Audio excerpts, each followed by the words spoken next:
मैं आरती तेरी गाऊं ओ केशव कुंज बिहारी। मैं नित नित शीश नवाऊं ओ मोर मुकुटधारी। जय श्री कृष्ण दोस्तों। जन्माष्टमी का पावन पर्व आने वाला है और आज के वीडियो में हम लोग जानेंगे कि जन्माष्टमी पर बहुत ही कम सामग्री में सरल तरीके से आप पूजन किस प्रकार से कर सकते हैं। अगर आपके घर में लड्डू गोपाल है तो उनकी पूजन कैसे करेंगे, सुबह के समय में पूजन कैसे करनी है, गोधूलि बेला में हम पूजन किस प्रकार से करेंगे और रात्रि में जब लड्डू गोपाल जी का जन्म हो जाएगा उसके बाद हमें पूजन किस प्रकार से करनी है, तो ये तमाम जानकारी आपको आज के वीडियो में मिलने वाली है। देखिए, अगर आपके घर में लड्डू गोपाल हैं, आप लड्डू गोपाल की सेवा करती हैं, तो सबसे पहले जन्माष्टमी के दिन सुबह सुबह आपको ये पूजन घर के मंदिर में ही कर लेनी है।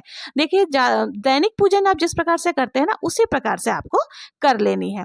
और कान्हा जी को आज के दिन आपको जो है पंचामृत स्नान कराना चाहिए। दूध, दही, घी, शक्कर और शहद मिला करके आपको पंचामृत स्नान करा लेना है। और अगर आप नए वस्त्र लेकर के आए हैं लड्डू गोपाल के लिए, तो आपको स्नान के पश्चात नए वस्त्र धारण जरूर से करा देनी चाहिए। तो इस तरह से हम लड्डू गोपाल की पूजन कर लेंगे। और यदि आपके पास लड्डू गोपाल नहीं है तो आप पूजन किस प्रकार से करेंगे। देखिए, आपको क्या करना है, एक चौकी अलग से लगा लेनी है और उस पर ही हमें जो है ना लड्डू गोपाल की या कृष्ण जी की पूजन करनी है। आपको चौकी पर लाल या पीले रंग का वस्त्र बिछा देना है और उसके ऊपर देखिए, अगर आपके पास में लड्डू गोपाल की कोई तस्वीर है, प्रतिमा है, तो उनको आपको ले लेना है।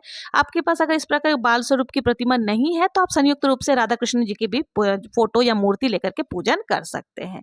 इसके साथ ही देखिए, मेरे पास लड्डू गोपाल की स्टैचू इस प्रकार की है, तो उनको भी मैं अलग से आसन लगा करके विराजमान कर दूंगी। गणेश जी को सुमरे बिना कोई कार्य नहीं होता है, तो आपको गणेश जी को भी जरूर से यहाँ चौकी पर विराजमान करना है। इन सब के साथ ही देखिए, आज के दिन यानी जन्माष्टमी के दिन गौ माता की पूजन की जाती है, बहुत ही विशेष होता है। और लड्डू गोपाल के प्रिय जो है गौ माता होती है, तो उनको भी हमें यहाँ पर चौकी पर विराजमान करके पूजन करना है। इन सब के साथ ही देखिए, जन्माष्टमी के पूजन में शंख का विशेष महत्व होता है। शंख से ही लड्डू गोपाल को स्नान कराया जाता है। तो अगर आपके पास शंख है तो उनको भी पूजन में जरूर से रखें। और देखिए, शंख का जो मुख है वो जातक की तरफ होगा और जो दूसरा भाग है वो भगवान जी की तरफ आपको रखना है। इस प्रकार से शंख को भी हम चौकी पर विराजमान कर देंगे। अब हमें देखिए, थोड़े से पुष्प हाथ में लेकर के व्रत का संकल्प करना है कि आज मैं जन्माष्टमी का व्रत कर रही हूँ या कर रहा हूँ। अपना नाम, अपना गोत्र, कौन से स्थान से आप ये पूजन कर रहे हैं, ये सारी चीजें बोल करके संकल्प कर लेना है कि हे प्रभु, आप में मुझसे जो भी भूल चूक हुई हो उसके लिए माफी चाहती हूँ और मेरी पूजा को निर्विघ्न आप पूर्ण करें। इस प्रकार से बोल करके जो पुष्प आपने हाथ में लिया है ना, वो आपको कान्हा जी के यानी कि लड्डू गोपाल के चरणों में डाल देना है। तो इस तरह से क्या हमारे व्रत का संकल्प हो जाएगा। अब हमें क्या करना है, एक देसी घी का दीपक प्रज्वलित कर लेना है। उसके बाद जो है ना, हम सारी जो मूर्ति वगैरह रखे हैं उनको जल के छींटे लगा करके हमें भावपूर्ण स्नान करा देना है। स्नान कराने के बाद हमें क्या करना है, इनको भोग आदि सब कुछ लगा देना है। भोग वोग लगाने के 10 से 15 मिनट के बाद आपको भोग प्रसाद हटा लेना है और जो हमने तस्वीर ली है ना, उनको किसी लाल कपड़े से आपको ढक करके रख देना है। ठीक है। देखिए, जो हम जन्म की प्रक्रिया कराते हैं ना, वो शाम के समय गोधूलि बेला में हमें ये प्रक्रिया करनी होती है। तो आपको क्या करना है, देखिए, अगर आपके यहाँ जन्म की प्रक्रिया कराई जाती है तो आप कर सकते हैं, नहीं कराई जाती है तो आप इस भाग को स्किप कर सकते हो। तो यहाँ पर हमने जो है तस्वीर को ढक करके रख दिया है। अब देखिए, तस्वीर आपने ली है तो तस्वीर को इसी प्रकार से लाल कपड़े से ढक करके हमें रख देना है। और यदि आप लड्डू गोपाल जी आप सेवा करती हैं तो उनको आपको किस प्रकार से जन्म कराना है वो भी मैं यहाँ पर बता दे रही हूँ। देखिए, आपको एक टोकरी ले लेनी है, बांस की टोकरी ले लेनी है, उसको फूल से आपको पूरा भर देना है। ठीक है। लेकिन फूल को आप ध्यान दें कि देख लें उसमें कीड़े मकोड़े ना हो, कई बार फूलों में कीड़े मकोड़े होते हैं। तो इस तरह से फूल से आधी टोकरी आपको भर लेनी है। फिर जो लड्डू गोपाल है ना, लड्डू गोपाल को आपको इसमें लिटा देना है, कपड़ों को उतार करके। और एक खीरा और 1 रुपया का कॉइन या फिर चांदी का सिक्का अगर आपके पास है तो वो रख लेना, ऊपर तक फूलों से ढक देना है। और देखिए, तुलसी पत्र जरूर से आपको चढ़ानी है। याद रखिए, जन्माष्टमी के दिन तुलसी पत्र ना तोड़े, पहले से तोड़ करके रख ले। तो यहाँ पर हमने इस तरह से ढक करके रख दिया है। अब इनको भी हमें क्या करना है ना, लाल वस्त्र से जो है ना ढक करके हमें रख देना है। फिर इनका भी जन्म हमें 12 बजे जिस समय हम कराएंगे तो उस समय ही करना। और ये सारी प्रक्रिया जो हमें करनी है ना, वो गोधूलि बेला में ही करनी है। अब देखिए, जब 12 बज जाएगा ना, तो उसके बाद अगर तस्वीर है आपके पास में तो तस्वीर पर से आपको क्या करनी है, वस्त्र हटा देना है। केवल लाल वस्त्र जो आपने पहनाया था वो हटा देना है। तो इस प्रकार से जो है कान्हा जी का जन्म हो जाएगा।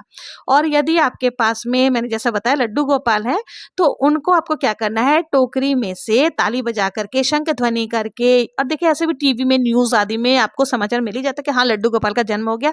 सभी लोग जो और लोग खुशी से गाने ही लगते हैं, नंद के आनंद भयो जय हो नंद लाल की, हाथी घोड़ा पाल की जय यशोदा लाल की। तो इस तरह की ध्वनि सुन करके, मंजीरे वगैरह बजा करके आपको जो है, अब देखिए जो खीरा हमने लिया था ना, खीरा को आपको जो सिक्के की सहायता से इस तरह से आपको काट लेना है, यानी कि इसको नाभि भेदन कहा जाता है, यानी कि गर्भनाल से जो हम नाभि को अलग करते हैं। और फिर क्या करना है, इस भाग को आपको क्या करना है कि किसी भी पौधे में, मिट्टी में आपको दबा देना है, और दूसरा जो भाग है वो हमें जरूर से कान्हा जी को भोग में लगाना है, ठीक है, लड्डू गोपाल को। अब यहाँ पर वापस से हमें, अगर लड्डू गोपाल है तो उनको स्नान कराना है। हमने यहाँ तस्वीर ली है, तो तस्वीर को हम थोड़े से जल के छींटे लगाने के बाद, वापस से भापून स्नान कराने के बाद वस्त्र स्वरूप कलावा समर्पित कर देंगे। फिर आपके पास जो भी जितने, अगर जनेऊ है तो गणेश जी को आप जनेऊ समर्पित कर दें।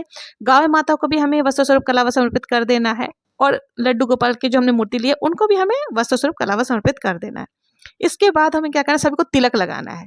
तो तिलक आप देखिए अष्टगंध चंदन से भी लगा सकते हैं, हल्दी से भी लगा सकते हैं, और या फिर रोली से भी लगा सकते हैं। तो यहाँ सबको हमने तिलक लगा दिया है। तिलक के पश्चात आपको देखिए थोड़ा सा अक्षत जरूर से समर्पित करनी चाहिए।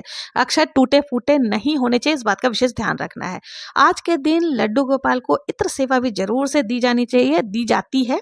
तो आप देखिए कपड़ों में उनके थोड़े थोड़े हल्के से लगा दें। अगर आपने बाल गोपाल लिया है तो उनके भी वस्त्रों में थोड़े थोड़े आपको लगा देना चाहिए। देखिए इत्र की खुशबू वातावरण हर एक को ही पसंद आता है।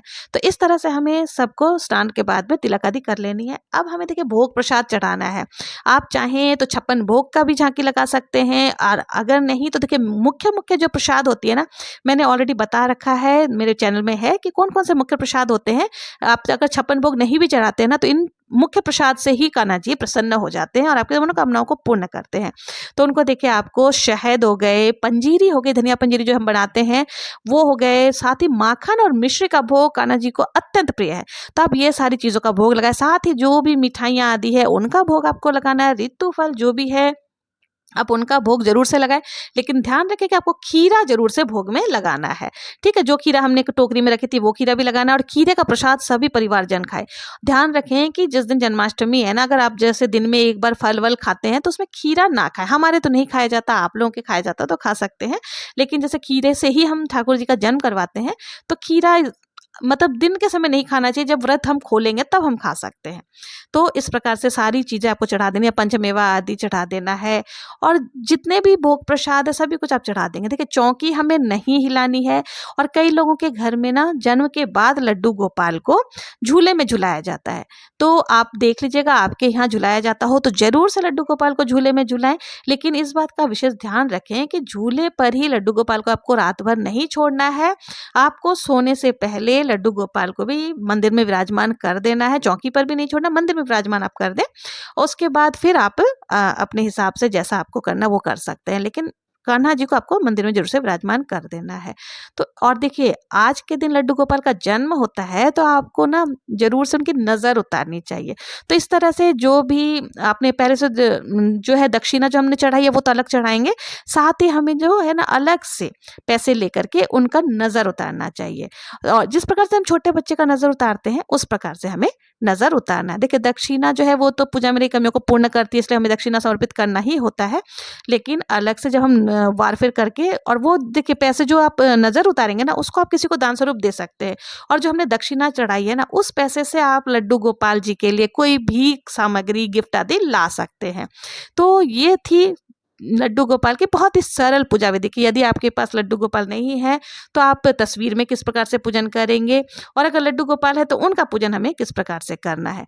अब देखिए आपको क्या करना है, जो कपूर होते हैं ना, कपूर जला करके आरती करनी है। यदि आप कथा सुनते हैं कथा का श्रवण करना चाहते हैं तो हाथ में थोड़े से पुष्प लेकर के आपको कथा का श्रवण भी जरूर से कर लेना है। बहुत ही प्रेमपूर्वक कथा सुनने के बाद हमने जो हाथ में पुष्प लिया है और अक्षत वगैरह लिया है उनको हमें जो हरि के चरणों में चढ़ा देना है और उसके बाद कपूर से हमें आरती करनी है। तो कपूर हम यहाँ पर प्रज्वलित कर लेंगे, बहुत ही प्रेम पूर्वक हमें आरती करनी है। आरती आप कोई से भी कर सकते हैं। मैं आरती तेरी गाऊं ओ केशव कुंज बिहारी, मैं नित नित शीश झुकाऊं ओ केशव कुंज बिहारी, ये भी कर सकते हैं। या फिर आरती कुंज बिहारी की, श्री गिरधर कृष्ण मुरारी की, इस प्रकार से आप जो भी आपका मन करे वो आरती आप गा सकते हैं।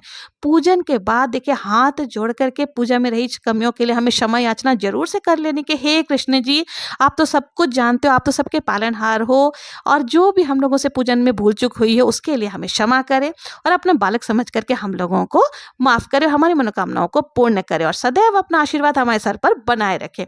इस प्रकार से बहुत ही सरल तरीके से लड्डू गोपाल की पूजन हो जाएगी, जन्माष्टमी की पूजन हो जाएगी। आप लोगों को ये पूजा विधि कैसी लगी? अगर पसंद आई हो तो प्लीज मेरे चैनल को लाइक शेयर सब्सक्राइब जरूर से करें। मिलते हैं नेक्स्ट वीडियो में, तब तक के लिए जय श्री कृष्णा। एक बार फिर